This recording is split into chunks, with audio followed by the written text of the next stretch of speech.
2018년 6월 7일 예수님의 메시지 말씀 다니엘 9장 24절 70주가 내 백성과 내 거룩한 도성에 정해졌나니 허물을 끝내고 죄들을 종결시키며 죄악의 화해를 이루고 영원한 의를 가져오며 그 환상과 예언을 봉인하고 지극히 거룩한 이에게 기름 부으려 함이라. 레위기 23장 1절에서 2절 주께서 모세에게 일러 말씀하시기를 이스라엘 자손에게 고하여 그들에게 말하라. 너희가 거룩한 모임으로 선포할 주의 명령들에 관해서라. 이것이 나의 명절들이니라. 아버지 하나님은 이스라엘을 택하시고 유대 민족을 통해 마지막 구원을 이루시기 위해 2000년 전에 하나님의 큰 뜻을 통해서 이스라엘의 운명을 정해 놓으셨다. 그러므로 로마서 11장 1절에서 2절이다. 사도 바울이 이스라엘 민족을 지극히 사랑하였다. 그는 이렇게 말하였다. 내가 말하노니 하나님께서 자기 백성을 버리셨느냐? 결코 그럴 수 없다. 나도 이스라엘인이며 아브라함의 씨에서 났고 베냐민 지파라고 확고하게 말한 것이다. 사도 바울은 이방인들의 교만함을 책망하며 이렇게 말하였다. 로마서 11장 13절에서 14절이다.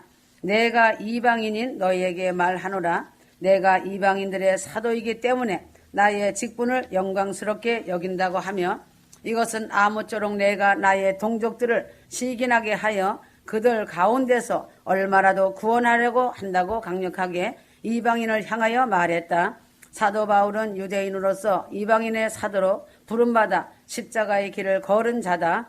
그러나 2000년 전에 결정되어진 이스라엘의 운명은 이미 정해진 것이다. 그러므로 왕이라고 할지라도 또한 선지자나 사도라고 한다 해서 아버지 하나님의 심오한 진리 앞에 또한 감춰놓으신 하나님의 계획과 뜻 앞에서 머리를 들 자는 어느 인생도 없음을 알아야 한다. 그래서 인간의 머리의 지식으로는 천국을 가지 못한다고 하는 것이다. 인간은 인간일 뿐이다. 인간을 만드신 분이 인간을 모르시겠는가? 하나님 앞에서 교만의 머리를 드는 그 자체가 어리석고 미련한 두뇌를 가진 인간의 모습이다. 그래서 보혜사 성령의 도우심을 구하고 찾으라는 것이다. 성경을 아무리 잘 해석한다고 하는 자의 두뇌 역시 미련한 것이고 헛되고 헛되다는 것이다. 순종이 사는 길이다. 모르면 성령의 가르침에 순종하면 귀히 여김을 받는 비결이다. 그러므로 이 마지막 때를 살아가면서 많은 자들인 석박사 목회자들이 마지막 아마겟돈 전쟁은 유대인들이 최후의 승리를 얻는 혈통적 유대인들이라고 하는데 전혀 아니다.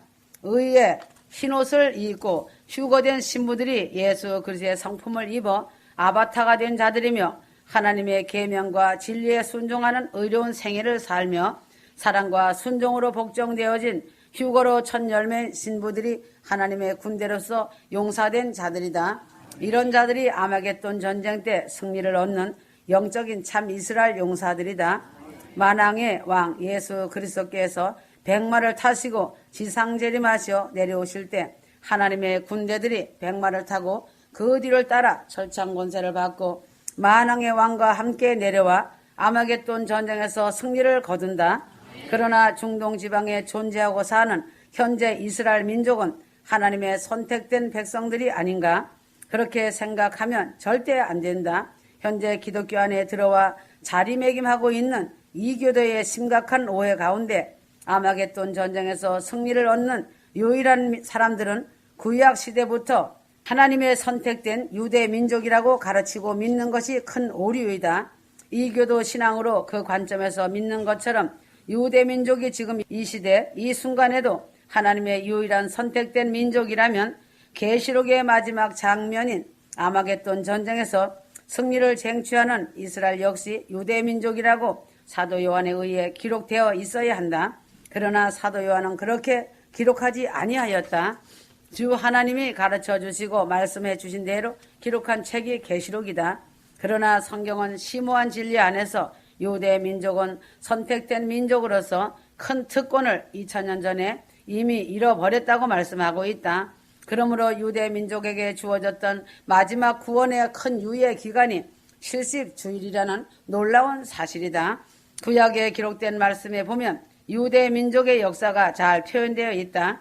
이스라엘 민족을 세상의 복의 기관으로 삼으시려고 택하신 하나님께서는 이스라엘 백성들이 반역을 거듭하고 불순종하며 원망하고 불평하는 죄를 지으며 하나님을 떠나자 40년 동안 광야 생활을 시켰지만 또다시 불순종으로 반역함으로 70년 동안 바벨론 포로 생활에 모진 고난을 통하여 유대 민족이 회개하고 돌이켜 다시 하나님의 택함받은 선민처럼 살게 되기를 고대하셨지만 그로 인하여 그들의 완악함은 다시 불순종의 길에서 떠나지 않음을 하나님은 보시고 진노하셨다. 그래서 사랑과 자비의 하나님은 이스라엘에게 마지막 구원의 유예 기간을 주신 말씀이 다니엘을 통하여 말씀해 주신 다니엘 9장 예언이다. 다니엘 9장에서 하나님은 다니엘 선지자에게 예수 그리스도의 초림에 대한 예언을 주시면서 하신 말씀이 그들이 또다시 메시아와 그분의 복음을 무시하고 거절할 경우 이스라엘 민족이 하나의 국가로서 가진 축복의 특권을 상실하게 될 것이라는 예언을 주셨다. 하나님의 간절한 마음은 예수 그리스도를 메시아로 아멘으로 영접하고 천국 복음을 온 세상에 전파하는 것을 조건으로 유대 민족은 하나님의 선택된 백성으로 남아있을 수 있게 되는 것이다. 그러므로 주 하나님은 이처럼 중요한 예언을 가브리엘 천사를 통하여 다니엘 선지자에게 전달해 주었다. 다니엘 9장 24절이다. 주 하나님은 다니엘에게 내 거룩한 도성을 위하여 70일엔 70주일 기한을 정하였나니 라고 하셨다. 이렇게 70주일 예언은 70년간의 바벨론 포로 생활에서 귀환한 유대 민족들에게 다시 한번 주어진 마지막 구원의 큰 은혜 기간이다. 그래서 이 예언적 기간 동안 유대인들은 메시아의 오심을 위하여 잘 준비해야 한다.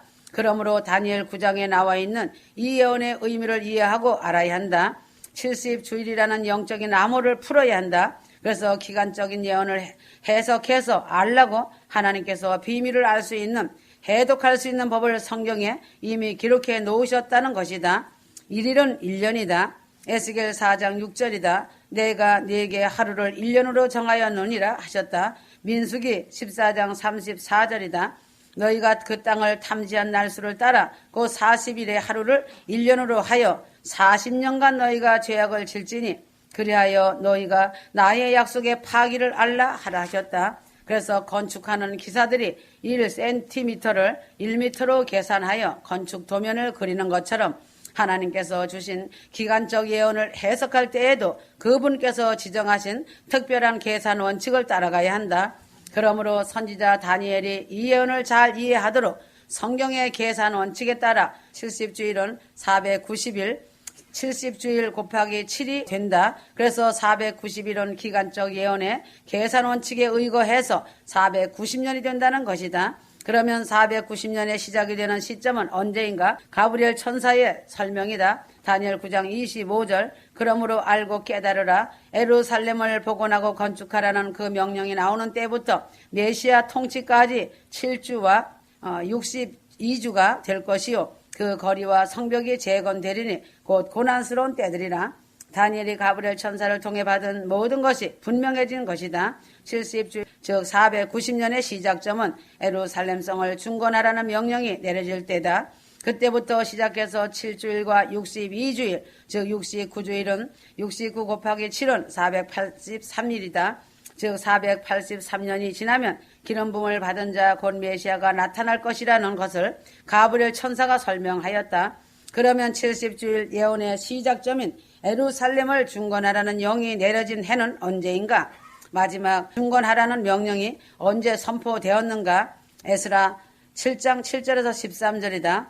예루살렘성의 중건령이 기록되어 있다. 아닥 사스왕 7년에 조서 한온이 중건 명령이 내려졌던 아닥 사스왕 7년은 역사적으로 확립된 해였다. 성경의 중건 명령이 내려진 해에는 BC 457년임을 확인할 수 있다. 그러므로 70주일 예언의 시작점은 BC 457년이다. 예루살렘성의 중건령의 조서가 그 효력을 발휘한 BC 457년 가을부터 시작해서 483년을 흘러 내려가면서 역사의 그 효력을 확증하며 가장 영광스러운 시간이 일어나는 해를 만나게 되는데 그 해는 만왕의 왕이신 예수 그리스도께서 침례를 받으셨던 해이다.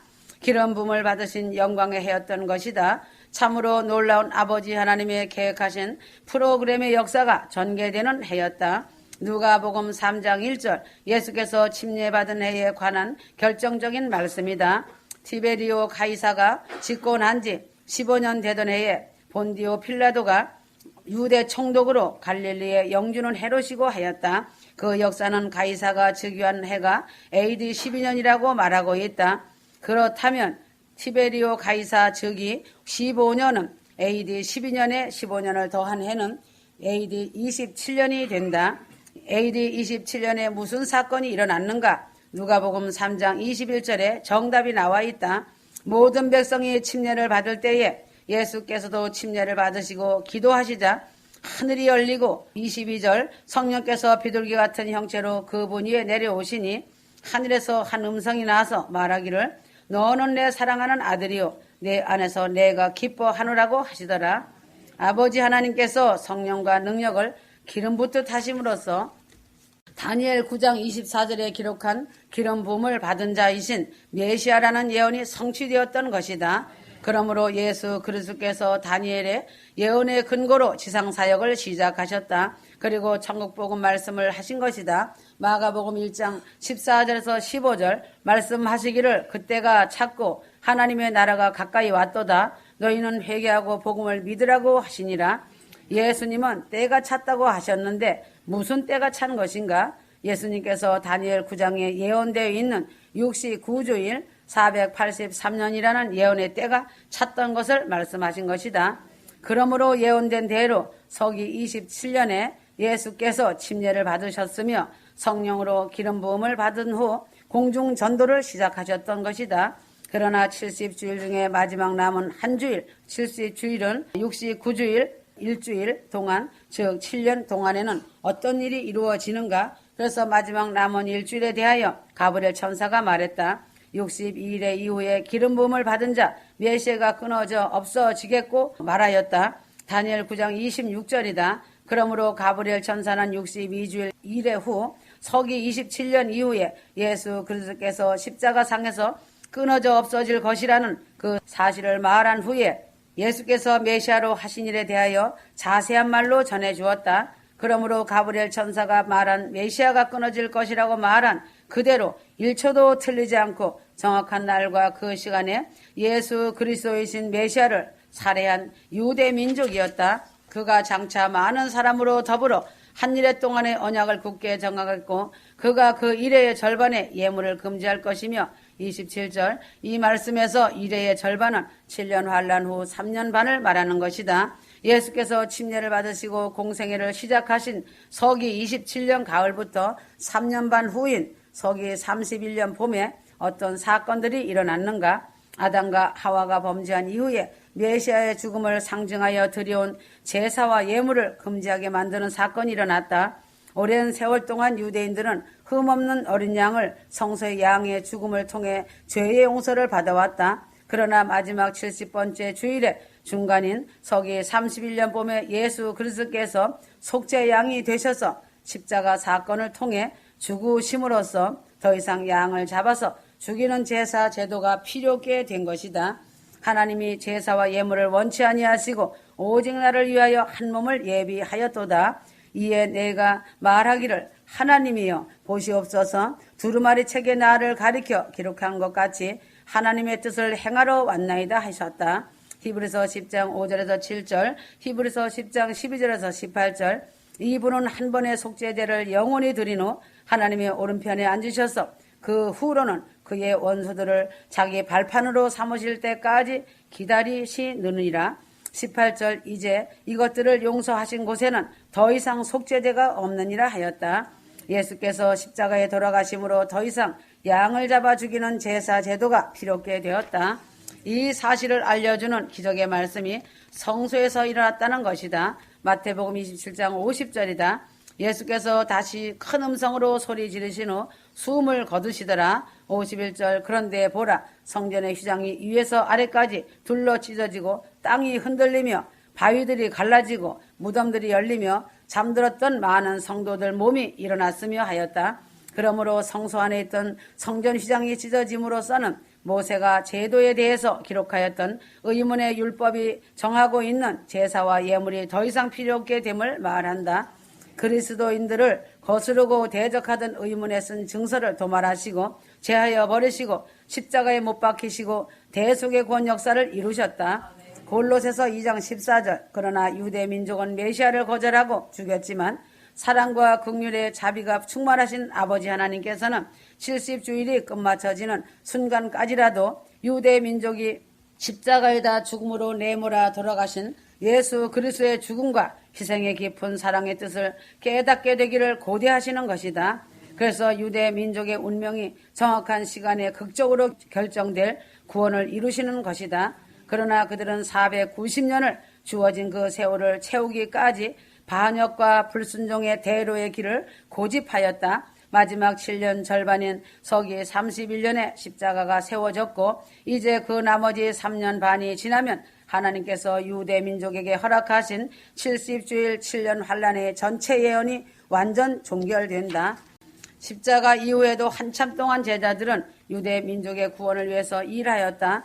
그러나 예수께서 돌아가신 지 3년 반 후인 서기 34년 새 언약의 복음을 끝까지 거절하는 유대인 지도자들을 향하여 천국 복음을 경고하며 설교를 하던 스데반에게 사내들인 공회가 돌로 쳐서 죽이는 판결을 내림에 대하여 스데반은 그리스도 초대교회의 첫 번째 순교자가 되었으며 사도행전 7장 51절에서 60절 이로써 주대 민족을 위한 70주일 490년의 유예 기간은 완전하게 끝이 나게 되었다. 그리고 곧 이어서 일어난 사도 선지자들의 핍박과 죽음과 함께 이방인들에게 복음이 전파되기 시작한 것이다. 사도행전 8장 1절 바로 이것이 70주일 예언의 끝을 알리는 최후의 신호였으며 유대 민족의 운명이 영원히 결정되는 순간이었고 온 세상을 위한 교회 시대가 개막되는 시간이었다. 사도행전 13장 46절 그때 바울과 바나바가 담대하게 말하기를 하나님의 말씀을 먼저 너희에게 전해야 하는 것이 마땅하나 너희가 그 말씀을 외면하고 너희 스스로가 영생을 받을 자격이 없다고 판단하였으니 보라 우리가 이방인들에게로 향하노라 하였다. 그러므로 다니엘 선지자의 예언대로 유대인들은 한 국가로서 하나님의 백성이 되는 큰 특권을 상실하게 된 것이다. 더 이상 한 국가로서 선택받은 백성이 되길 끝까지 거절하였기 때문에 서기 34년 이후부터 유대민족은 구원의 복음을 온 세상에 전파하는 자격을 잃어버리게 되었다. 이방인과 같이 개인 한 생명 존재로서 구원을 받을 수 있게 되었다. 그러므로 성령의 빛비침을 받고 공중재림 휴거를 믿고 가다가 등을 돌리고 떨어져 나가면 그 자는 포도나무에 붙었던 진액이 말라버리기 때문에 그 가지는 불에 태울 수밖에 없다. 성령을 소멸한 죄다. 성령이 함께 하시지 않기 때문에 자신의 죄가 무엇인지 모르는 불신앙인 인생으로 다시 돌아가는 것이다. 성령이 함께 한다면 포도나무 가지에서 꺾여 나가지 않는다. 자신 속에 버리지 못한 우상이 그 자를 이끌고 나가는 것이다. 민족과 족속에 관계없이 누구든지 그리스도의 복음에 의해서 성령의 열매를 맺는 자들이 하나님의 참 성도로서 휴거 신부들이다. 십자가 길을 잘 따라가는 것이 예수 그리스도께서 원하시는 말씀이다. 오직 회개, 사랑과 순종이다. 그러므로 마태복음 21장 43절에 그러므로 내가 너희에게 말하노니 하나님의 나라를 너희에게 빼앗아 그 소출을 가져올 민족에게 주리라 하였다. 유대 민족은 구약시대에 누구도 그 자리를 감히 넘겨볼 수 없는 하나님의 주인공들이었다. 그러나 십자가 이후 그들은 그 영광스러운 주인공의 자리를 잃어버리고 대환란을 통하여 구원을 불 속에서 얻어야 하는 민족이 되었다. 신약시대의 주인공은 이방인들에게로 넘어오면서 공중재림 휴거의 영광의 자리까지 오르게 되는 무한정 사랑을 입은 은혜이다. 그러므로 아버지 하나님께서 영원 전에 이미 모든 일을 계획해 놓으셨다는 것을 알아야 한다.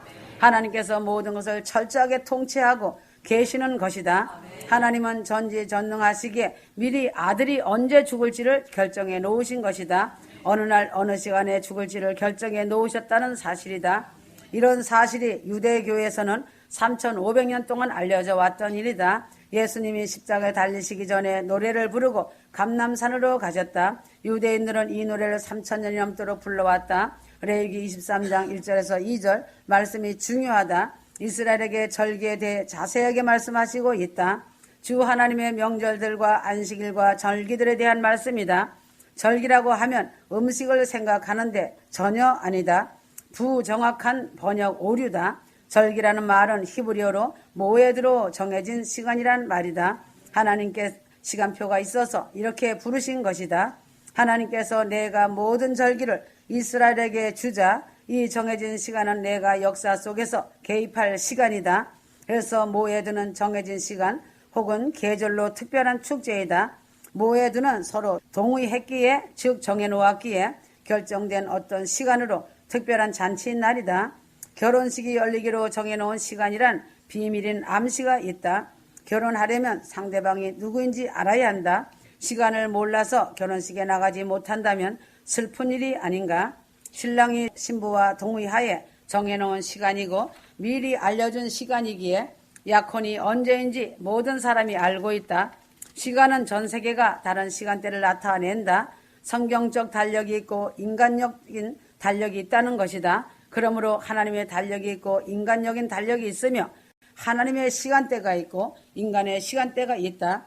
휴거 성도들은 하나님의 달력을 이해해야 한다. 창세기 1장 14절 징조와 계절과 날짜와 연도를 위해 있게 하라. 고한 징조와 계절은 무슨 뜻인가? 이 말씀의 계절은 봄, 여름, 가을, 겨울을 의미하지 않는다. 이 말씀의 계절은 레위기 23장 계절과 같은 정해진 시간 모에드이다. 징조는 히브리어로 오스인데 시그널이다. 동방의 현자 세 사람이 하늘의 시그널을 보고 정해진 시간을 알았다. 그러므로 해와 달과 별을 보면서 시그널로 정해진 시간임을 말해준다. 레위기 23장에 거룩한 성회라는 말이 나온다. 성회란 히브리어로 미크라인데 총 연습한다는 뜻이다. 결혼식 하기 전에 이스라엘은 복장을 갖춰 입고 리허설을 한다. 한국은 결혼식 하기 전에 여러 가지 복장을 하고 웨딩 사진을 찍는다. 이것이 총연습이다.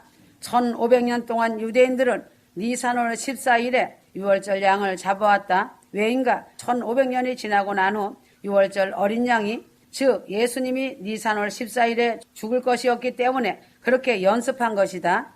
레위기 23장 2절 휴거 성도들은 총연습과 그 과정에 대해서 알아야 한다.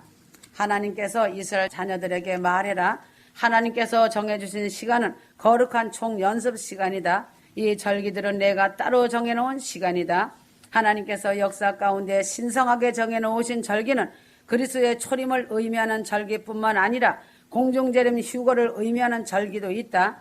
휴거 성도들은 지금까지 하나님의 정해주신 시간 안에서 거룩한 총연습의 시간을 사랑과 순종과 가족, 권력, 친척, 이웃을 위해 잘 따라오며 기도의 눈물을 많이 흘리고 말씀의 생수로 넘치는 은혜에서 수많은 추수의 단을 거둔 것을 기뻐한다.